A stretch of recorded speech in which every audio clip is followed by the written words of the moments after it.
Wonderful. Yeah, you can hear me. Thank you so much for giving me the opportunity to talk to you. I wanted to highlight my collaborators, many of them grad students, highlighted there in bold faces, and in particular, Sophie, who's here in the conference, who done a significant fraction of that work. Sophie, raise your hand. So wonderful. So I'm going to talk to you about accretion disk formation in LIGO black hole binaries. And I thought of it as, you know, I really like this novel, A Tale of Two Cities. And the argument is, you know, we have learned a lot about binary black holes in AGN disks. What, you know, lessons that we have learned are directly applicable to thinking about the angular momentum content of the gas in LIGO binary black holes. And I sometimes fear that we're going to get the conclusion, as Charles Dickens says, a dream that ends in nothing and leaves the sleeper where he lay down. What I wish you to know that you inspire it. So a lot of inspiration from black hole mergers, and the argument is, are we ultimately going to get an electromagnetic signature from these mergers or not? And that depends on the content of the gas.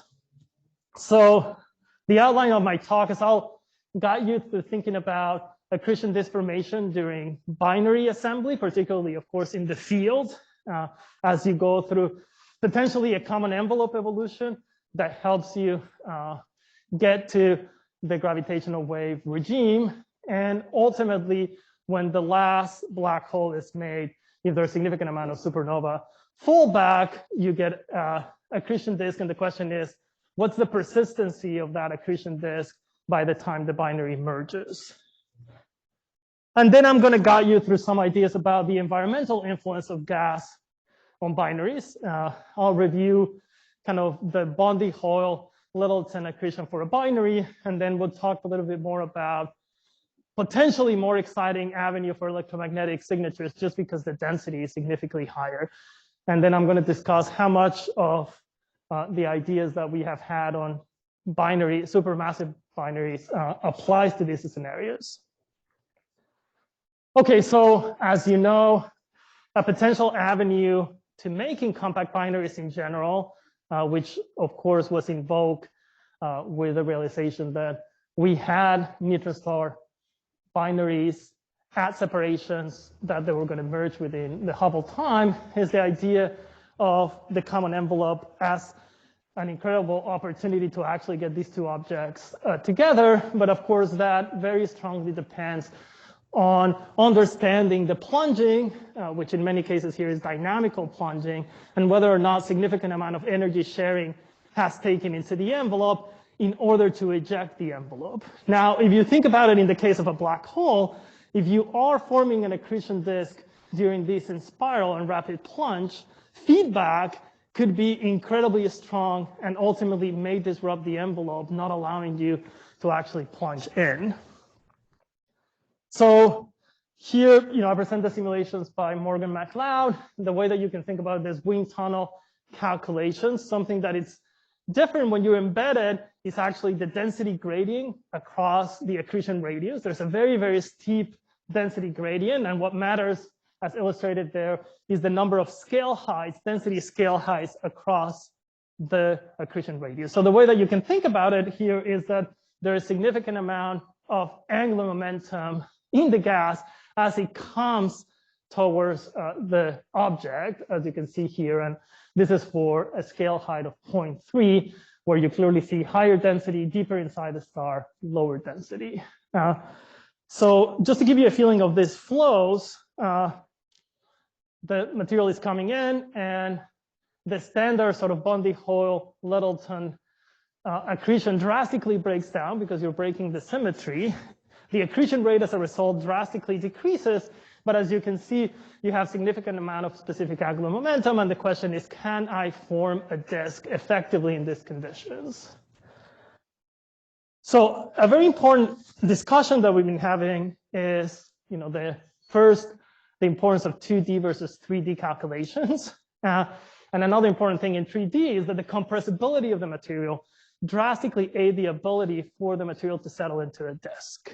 Yeah, and you can see this clearly And you know, in a lot of early discussions, people said, well, if you're doing a 2D calculation with a 5/3 equation of state, it's similar to do a 3D calculation with an isothermal equation of state. And you can clearly see there that a very clear accretion disk actually form, and it's much more difficult to do it when, you know, the compressibility is 5/3, because of course the gas can actually spread in the vertical direction drastically. So an important question here is the material of the envelope compressible enough to form a disk? And here, what you can see is the sort of relevance equation of state of the compressibility in a rho T diagram, where you see those wide lanes, which are, of course, as you know, the partial ionization zones. Now, these partial ionization zones, which in principle would allow the material to settle into a disk, happen very much in the outer layers and carry a very small fraction of the total mass of the star. So maybe a significant fraction of that material has actually been ejected as the objects become dynamically unstable. And there's maybe significant amount of hope that an accretion disk may not be able to form a centrifugally supported structure that would allow the black hole to actually rapidly plunge in without effectively sharing the energy with the envelope, which is, of course, as you know, incredibly important. Now, of course, the in spiral happens dynamically, and then there's a question as if there was significant amount of feedback, what is the time scale for that energy to get shared effectively with the envelope? But that's sort of an important instance in which, you know, these binary black holes could in principle form an accretion disk. And there's, of course, the argument as to whether or not common envelopes is indeed necessary for the formation of two black holes. And there's many avenues that doesn't necessarily require going through an accretion disk. As we move forward and we're left with a system that is actually relatively compact and the supernova takes place, particularly given our uncertainty and our lack of understanding of supernovae forming black holes, if there's a significant amount of fallback, that fallback supernova material will be torqued by the companion and form an accretion disk, as you can see there. The secondary black hole, the companion there, doesn't really capture a significant amount of mass. And of course, the total amount of mass left in the disk depends very much about the energy of the explosion in this particular case. Now, here Sophie has done some calculations trying to extrapolate, you know, the drainage of the accretion disk as a function of the merging time. So those are the two time scales that you're basically contrasting, and that depends strongly on the kick velocity. So as you can see, for a very favorable kick velocity, and these are the most favorable configurations, you can actually merge relatively quickly, but not quickly enough for you know, the accretion disk to remain very large. And as such, it seems unlikely that you will have super Eddington luminosities at the time of merger for the vast majority of these binaries. Now, something that we've been exploring is thinking a little bit more about whether or not there are additional mechanisms for draining the accretion disk as these two objects come together. And we've been sort of exploring the tidal excitation of spiral waves. So what I show here is we get the initial conditions, as you can see there from the right panel. We know the mass of the accretion disk, and we evolve these with Athena++. These are calculations that being led by Schroeder and Wang. And one of the arguments that was actually invoked early on in black hole mergers is, well, if I have a residual disk, for some reason, I can actually keep it there without accreting for a long period of time, and then merge, I could have significant amount of mass to have an electromagnetic radiation, and they call them these death disk, in particular with this idea that whether or not you can cool below where maybe the MRI is not effective enough. But in addition, what is shown here is actually that the tidal excitation, particularly in the regimes that we are here of accretion rates, are actually relatively effective at draining the disk on timescales that are much, much faster than the merging timescale. Yeah, which of course means that the prospects for electromagnetic signatures in this particular avenue are not great.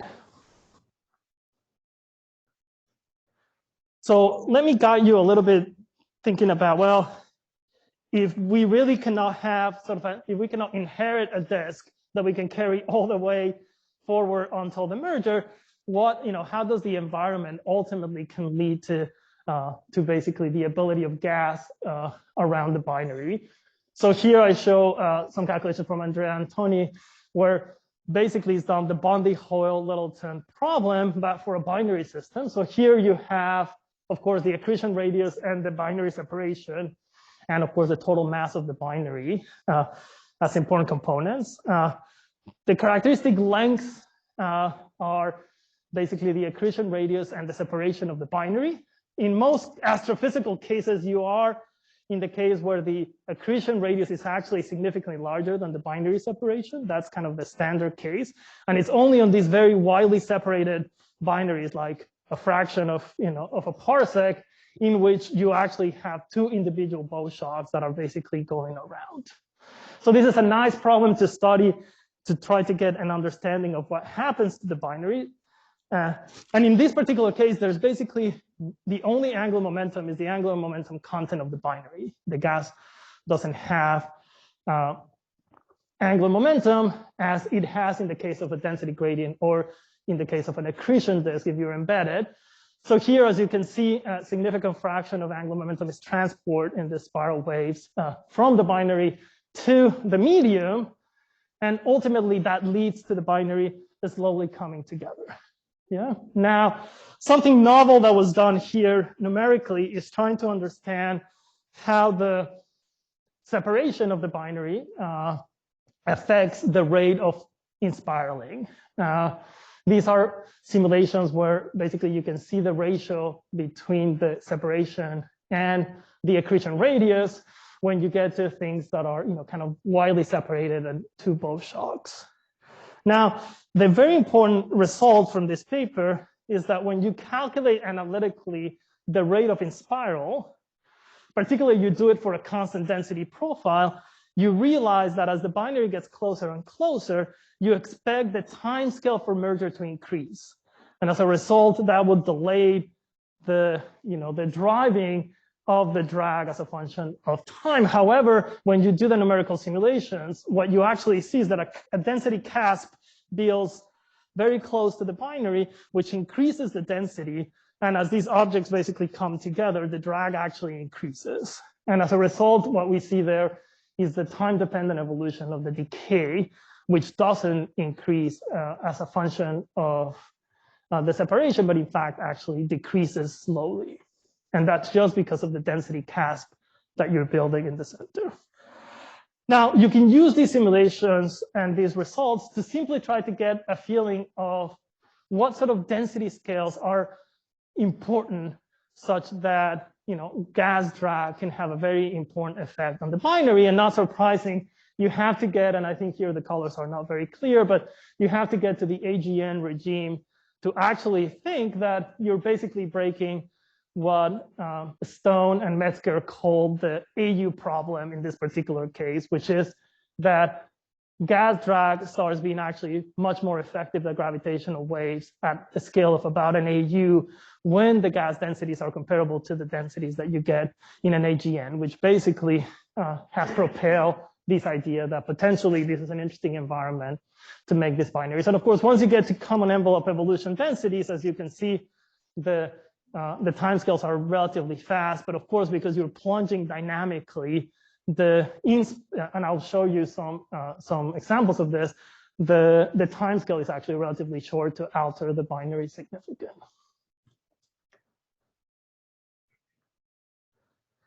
Oh, there's a little interlude here for those of you that are interested on hierarchical triples. This is for Selma. And this is basically a binary within a common envelope. And what is actually interesting here is that there is a net angular momentum in the flow. And ultimately, what we find is that the binary actually starts to separate rather than coming together when embedded in a common envelope. So in fact, the binary becomes less bound as it basically spirals inwards, and you can actually, via like a Hills mechanism, break the binary at a distance that is actually much further away than initially thought. And the question is, do you have enough time for that in spiral? Now, I wanted to kind of finish the talk guiding you through some thinking about the AGN case, which of course we heard a beautiful talk with Hyolyn about this, and Dong Lai gave a really beautiful introduction of why this program hydrodynamically is so interesting. So the location and orientation of the binary makes a very, very big difference. The separation and accretion radius of the binary, the angular momentum of the binary with respect to that of the disk.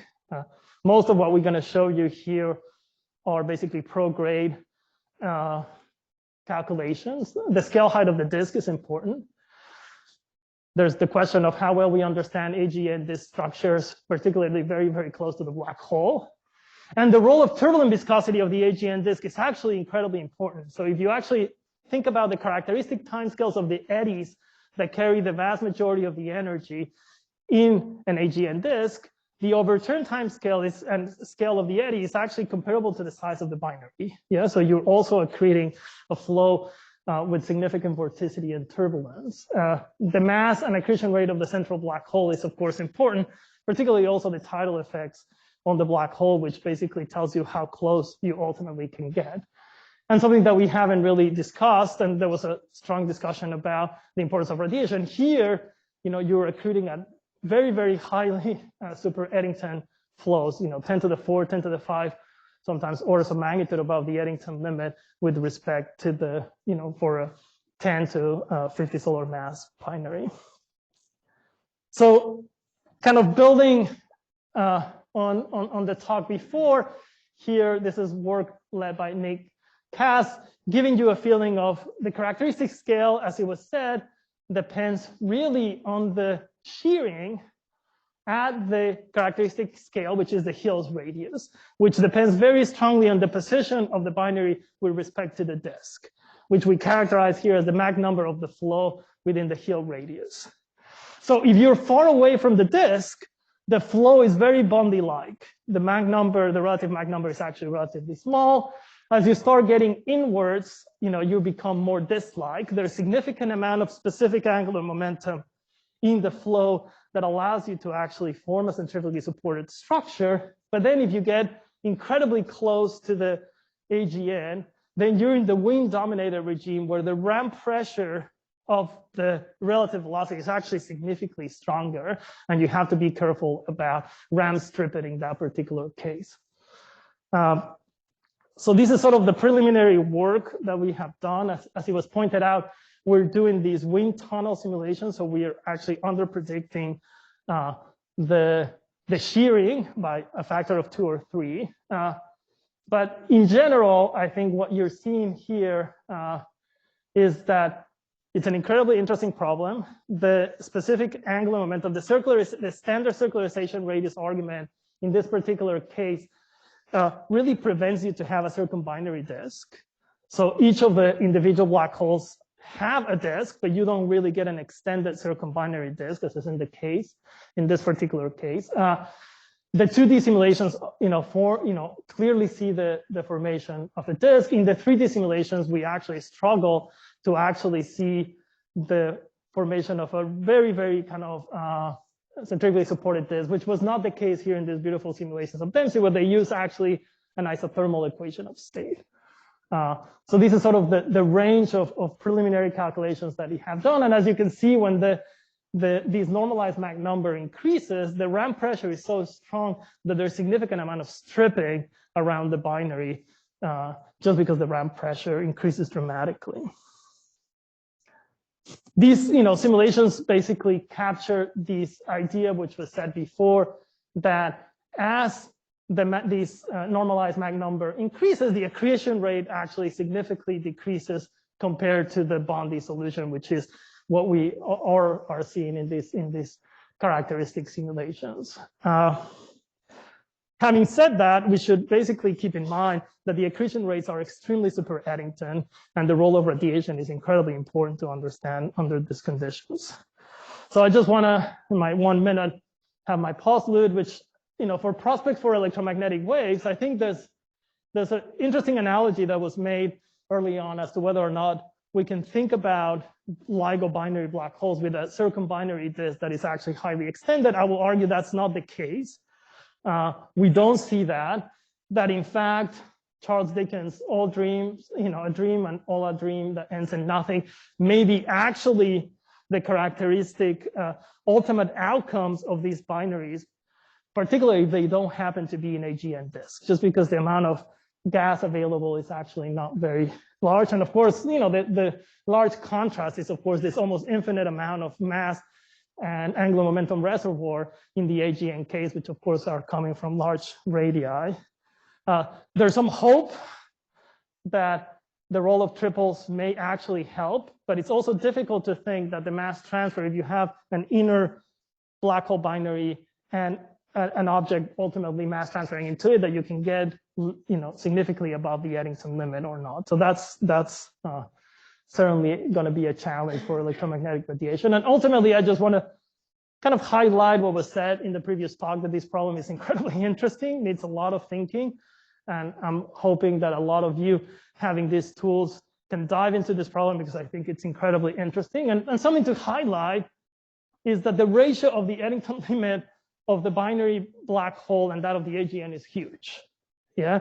So I think in terms of observability, it's going to be incredibly difficult to actually see something above that. I mean, there's a hope that if you produce something like a mini gamma ray burst that is relativistically maybe beamed towards you, if you're significantly above the Eddington limit, that you may see something. But this is really going to be an incredibly challenging problem. But it seems to me that in terms of just mass accretion rate, this seems to be the only scenario that offers some hope for us to see electromagnetic radiation in consonance with gravitational waves. And I stop there. Thank you.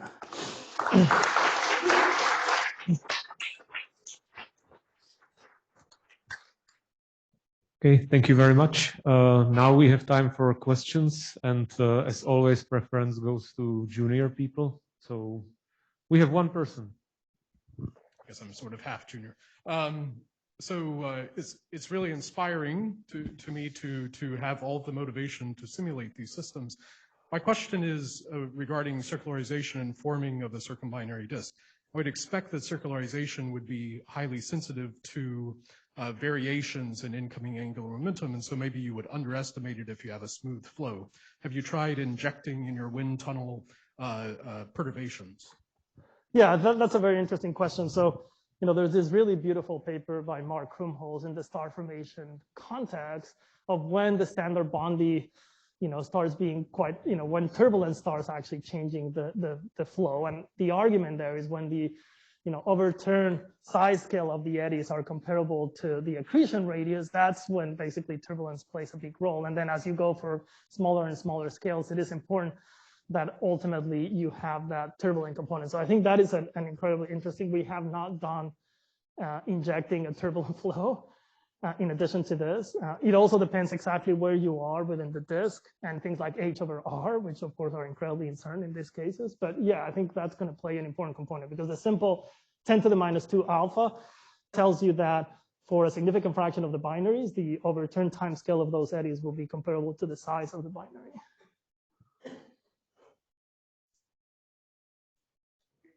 Thank you very much. Now we should give opportunity to people online. So we have 3 people online. Roman? Hi, Enrico. Very nice talk. I wanted to, since one of the goals of this conference is to bring together planetary folks with non-planetary folks, if you can go back to your definition of this M-wind, I didn't quite catch it because, you went over it quite quickly. But it does look like this is a Mach number, right? This is okay. So it looks like this Mach number corresponds to what in a planetary field we call a thermal mass for the planet. And basically that's a mass of a planet, or a perturber in your case, which would be a binary, at which the Hill sphere of the perturber is equal to the size to the vertical scale height of the disk. And also is equal to the Bondi radius. I mean, it's a very magical kind of fact that both the Bondi radius and the Hill sphere match out at this critical thermal mass. So I would encourage you maybe to look into the relevant literature in the planetary field to see what sort of transitions. I mean, there are some important transitions in a flow dynamics that happen at this radius. For example, the density waves that you excite in a global disk become nonlinear, and so on and so forth. I mean, this is mainly a comment, not a question. Yeah, no, that's an incredibly important comment. And then, you know, the other arguments too that we've been talking about is whether or not you could also open a gap, you know, and whether or not this binaries could in principle open a gap depending on the scale height of the disk, which then, and as you rightly pointed out, the degree of shearing within the Hill's radius depends on the location within the disk, which is in some ways the analogy is really kind of beautiful with the planetary systems. So. Okay, thanks. The second question online is from Alex Dittman. Great, yeah. So sorry if I missed this in the talk, but you reminded me of just all the various approximations people have made for what the accretion rate onto systems sort of like this should be. So I'm wondering if you made any comparisons to those sort of theoretical predictions. I know there's a few sort of balancing the Hill radius with the scale height or the bonding radius. And there's, I think, a Grumholz 2005 paper sort of calculating modifications to the bonding rate for sort of accretion flows with significant vorticity. So is that something you've looked into? Yeah, for sure. And I think particularly when the flow has a net angular momentum and you start going simulations in which you make your sink progressively smaller, you clearly see that the accretion rate, you know, obviously starts to decrease. No, so in most of the cases that I have shown you, you know, either because of the binary or because of the kind of density gradient or velocity gradient, there's a specific angular momentum around and then depending on your sink size and your resolution, it's, you know, you can basically say an average accretion rate, but as you go closer and closer to the object, you rightly pointed out that then you start getting a centrifugally supported structure, and then it's going to basically be driven by viscosity. You know? Thanks. Third question online came from Rixin Lee. Hi, can you hear me? We can hear you. Thanks, great talk. This slide, I noticed the way you prescribed the wind. It seems to be a shear wind that would be a weaker shear wind if you consider a non-inertial frame. And also, if I understand it correctly, the computation does not include Coriolis forces in this situation. So I wonder what will that affect the entire flow dynamics and the flow structure in your entire computational domain, and will that kind of change in the grand flow structure affect the structure of the mini disks? Have you tested with a stronger shear that will be expected in a non-inertial frame? A second question is, could you elaborate a little bit more how the accretion rate is measured? I think you showed that in one of your slides. Thanks. Yeah, for sure. So yeah, the argument here is the argument that you made in your paper, in your beautiful paper about you're basically in a shearing box frame, and we are in a wind tunnel frame, and we have to be thoughtful about how to take into account the shearing effects and the non-inertial frame. So after that, we revised the paper, and now we have basically updated simulations, and I can show you how it changes, but it changes by a factor of 20-30% from our original paper. How we calculate the accretion rate is, we basically looked at the scale. We know what the circularization radius is more or less of the flow. So we looked at scale, around each black holes before the circularization radius, and we measure the mass flux around a sphere located there, so that we don't really take into account, the significant amount of centrifugally supported material. So this is kind of the radially infalling material inwards into each of the black holes. you are calculating the mass influx, like the net influx. Mm-hmm. The time-dependent net influx through a sphere. Yeah, we can talk offline about it for sure. Thanks. Oh, thank you. Okay, thank you. Is there a final pressing question?